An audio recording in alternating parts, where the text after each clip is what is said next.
Alright guys, good morning. I am back with another talking head video, and today I want to talk about what's coming up in the future for the channel. So obviously I've been really enjoying and loving doing these long form just conversations with you guys. It is very weirdly stress relieving, and it's like almost like a therapy session, it feels like, or just talking to you guys just about whatever I feel like. It's much less stressful than doing the full-fledged reviews and editing and whatnot. So maybe call this me being lazy, but I really enjoy these talks. So hopefully you guys do as well. The biggest thing we have coming up on the channel is an interview with DeadAir, Mike Pappas specifically, next week to discuss the issues with the Sierra 5. So very excited about that. I wanted to share that information with you guys. So I have a whole list of questions I'm asking Mike, and yeah, if you guys have any other specific things that you think I should ask or you'd like me to ask, let me know down in the comments below. I guess I can go through the questions with you guys. I already sent them to Mike, so he has some time to prepare his answers and figure out the answers to the questions. What happened with the Sierra 5? What did y'all first learn of the issues? What serial numbers were affected? Did DeadAir consider issuing a recall once they learned of the issues? For anyone who has a Sierra 5 that has not had issues, should they be worried, or what should they do? What is the plan moving forward? Who's making the new cans? How quickly can everyone affected expect their suppressors back? Are they all repairable? If not, how would you go about getting those customers taken care of if your can's not repairable, for instance? Because my sleeve was pretty well deformed, so I'm not even sure if my can is going to be repairable. And I haven't asked Mike specifically about my can. I'm just, these are all in general questions. And then, is the design the same? If not, what is different? And then, are any of your other suppressor lines or models affected by this issue? And then, is there anything that you want to say to all the loyal customers out there who have had issues or who have called DeadAir's quality control into question? So, pretty excited for that interview. I know a lot of you guys are left hanging in the balance, as I am. I know I have Mike's number, but I'm not getting special treatment as far as my can goes. But it is nice to be able to call the guy. However, it hasn't made a difference, and I'm not asking for favors. I'm not asking them to bump my can up in the line. I, unlike most people, have options when it comes to my suppressors. I know a lot of people might have one or two, and I'm blessed enough to have several. So anyways, with that being said, that is the biggest news I have, and I'm very excited to bring that to you guys. And hopefully everything goes well and there's no issues or rescheduling or anything like that. We can just get the video done on like Thursday, for instance, and I can put it out Friday the next day or the same day. I'll put it out, just for the sake of all you guys who've been waiting so long to hear anything. I'll put it out as soon as it's ready. So if it ends up being ready at midnight on Thursday, I'll put it out then. But that's really exciting. Some other things that we have coming up on the channel that I'm very excited about are some product reviews, which is pretty cool. I got the Sig Spear LT. I'm still waiting on my Form 1. And I want to clarify something I said in the video a couple days ago. I said I don't recommend or that it was a bad experience working with Capital Armory. It had nothing to do with Capital Armory. And there's been no backlash either. I just want to be very clear about that. It's just I watched the video and I was like, I don't want people to get the wrong impression. I like the guys over at Capital Armory. However, the ATF Form 1 paper process takes way longer than the e-forms, and doing the Form 1 through Capital Armory, as far as I know, the only way to do it through them is paper.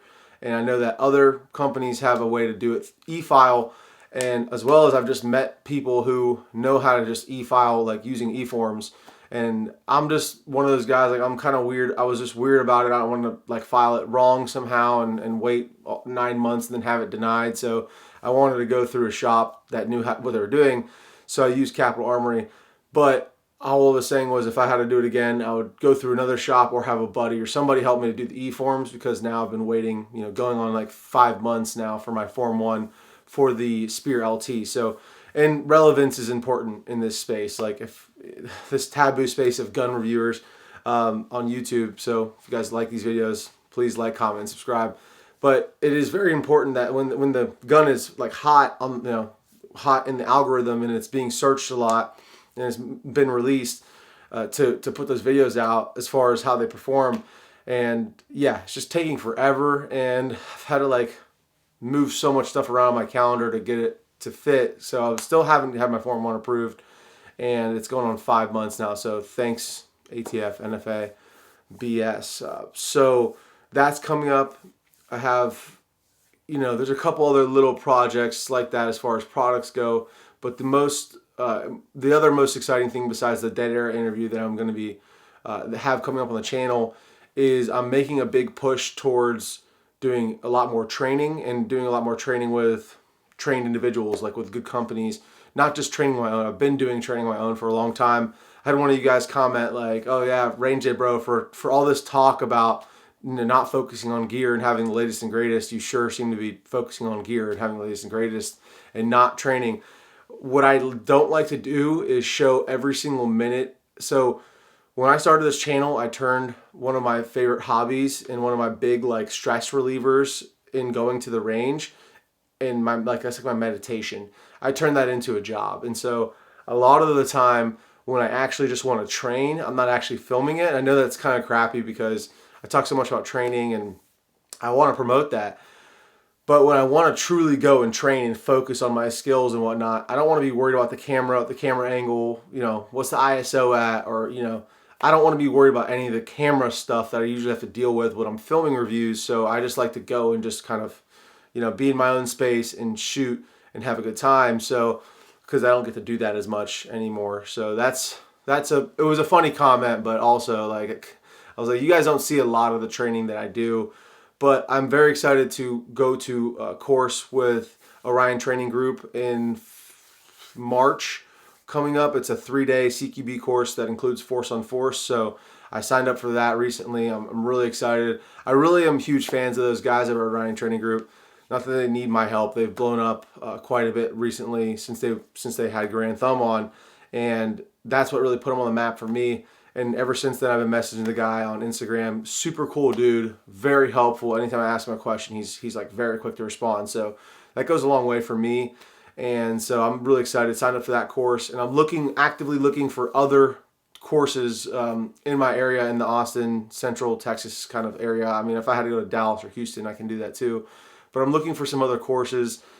Specifically, I'd love to get in a night vision course as well. But I want to try to get some of these instructors to agree to allow me to film the course, and maybe not like the whole course. And I don't want, because obviously they need to have a living, but there's no substitute for going in person and actually training with somebody. So it'd be cool to film the course in a way that maybe I showed 85% of what I'm learning, and then put it out there for you guys to be a knowledge transfer for you to learn something, but then also to encourage you guys, after seeing those videos, to actually go and do the real deal and actually do that training with those guys on the range or in the shoot house or whatever it is. So really excited about that. The only thing about that is, as you guys all know, courses are very expensive. So with that being said, if you want to support the channel, because it all comes out of my pocket, the best way to do so is over at brownells.com using bro code RDB10. Saves you 10% off at Brownells and also supports the channel.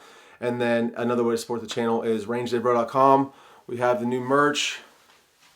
Here we have the Range Day Hose shirt with the 1791 and the Second Amendment. So all these designs I did myself. So let me know down in the comments what you guys think about the merch.